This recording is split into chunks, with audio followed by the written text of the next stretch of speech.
I'm going to do a little quick short video of my microblading experience.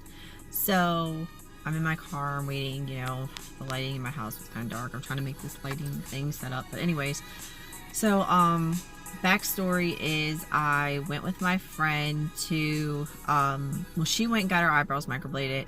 She found a lady who would do it, was celebrating like her 1 year having her shop or whatever, and she's doing a good deal. So she went and got hers done. I wanted to see hers, and I already made my appointment for the following Saturday. So I seen hers, and I was like, oh, like it looks good, like it looks alright, like I seen it. What I didn't realize was the healing process, like the checkerboard thing, like the sketchiness and the way the eyebrows look when they're healing was so terrible. So anyways, I went to get it done, and what they do is they use this it looks like a not a razor blade, but like an X-Acto knife, but instead of being a straight blade, it's a bunch of little tiny blades, and they do little slices in your eye, like in your eyebrow, and then they put the ink in it. Okay, so a lot of people I've talked to have said that they always numb theirs first because you're slicing the eye, like it's like you're cutting them. And well, ours doesn't do that the first time. She does what she calls a dry pass. She's like, okay, are you ready for your dry pass? And I'm like, give me a tissue. Well, the first time she did it, it's like you're thinking to yourself, what the fuck what did I do? Why did I do this? Like, oh my God, this hurts so bad. It doesn't feel like a tattoo. Tattoos really they hurt, but they don't hurt. This hurt. This burns. It hurts. It's like a little, like, she's taking like a X-Acto knife, like slit, and she, like what she said, it's called a dry pass, so you're not numb. So then at that first time, she puts the ink in, she lets that sit, and then she does the what should I say, the numbing cream. Now, once she numbs it, you're good. Like, I didn't feel nothing. I actually fell asleep once she numbed it. Like, I was out. Like, I was like good to go. But the healing process sucks.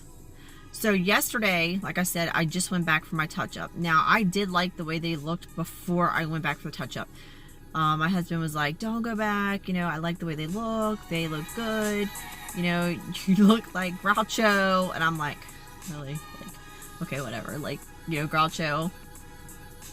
So I was like, whatever. But, you know, I know that they fade because I'm fair skinned. So I wanted to make sure that they didn't fade through the summer. So I went back for my touch-up.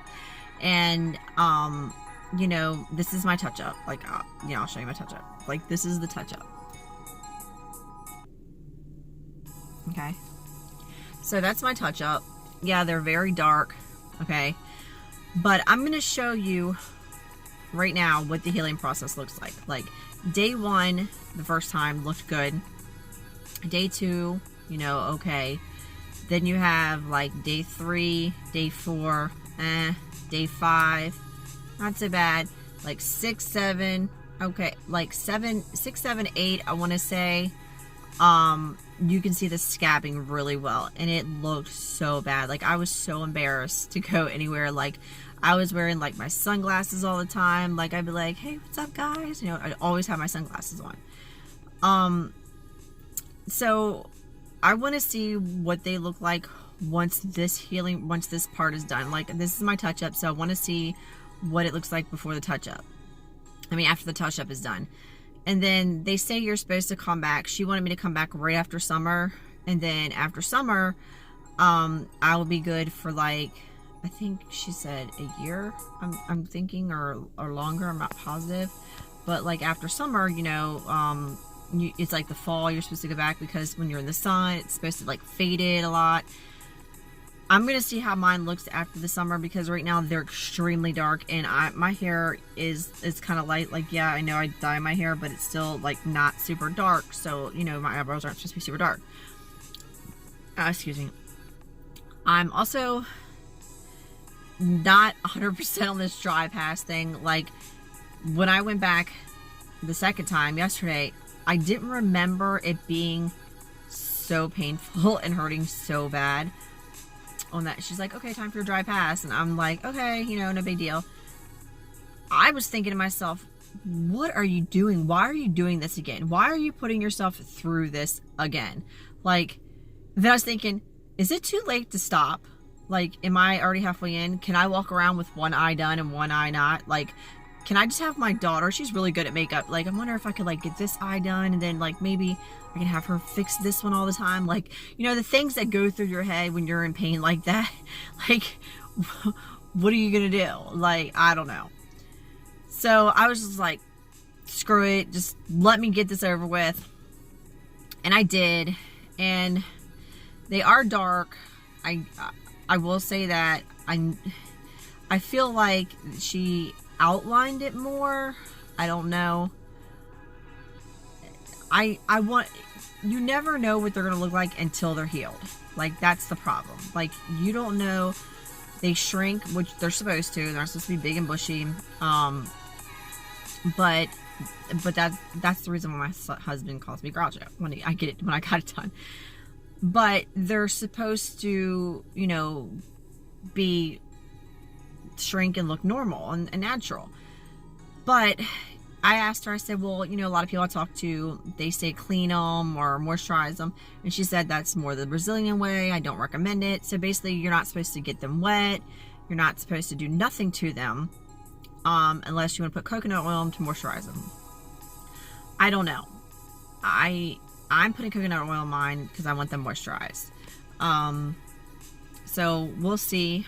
I will probably do an update video on what they look like when they're healed and stuff, and let you know if you guys want to see it. But I wanted to kind of give my experience on it, and I really can't say I did like the outcome, because like before I got this done, I really had no eyebrows. Like, I really didn't. Like, they were rough looking. Like, I didn't have that much of an eyebrow. Like, I used to have to dye my eyebrows all the time. I really didn't have much of them. My hair, you know, they were thin, whatever. So that's kind of what I, you know, did and went through. So I figured, why not? Now, my neighbor, when she got hers done, she's like, shoot, she can't mess mine up. I didn't have nothing to begin with. That's Rico. And I thought that was so funny. But either case, you know, it's on your face. Like, that was my biggest concern. I'm like, God, you know, it's on my face. Like, it's gonna look like crap. I don't want to look bad. But I did like the outcome when they were done healing. Now, when they heal, they itch just like a tattoo. And you're sitting there like this, smack, trying to itch yours, because you don't want to itch them, because you don't want them to scab, because then the ink comes in and then you'll be splotchy. So you're sitting there while they're healing, you're smacking your head. Like you got to weave on your eyebrows. Like the weave on your eyebrows, smack, trying to itch them. So, yeah, that's that. So, we'll see the outcome of what happened and what they're gonna look like. But I don't know. I think I would do it again if these turned out good, but we'll see. So I'll give you an update once they're healed. See ya.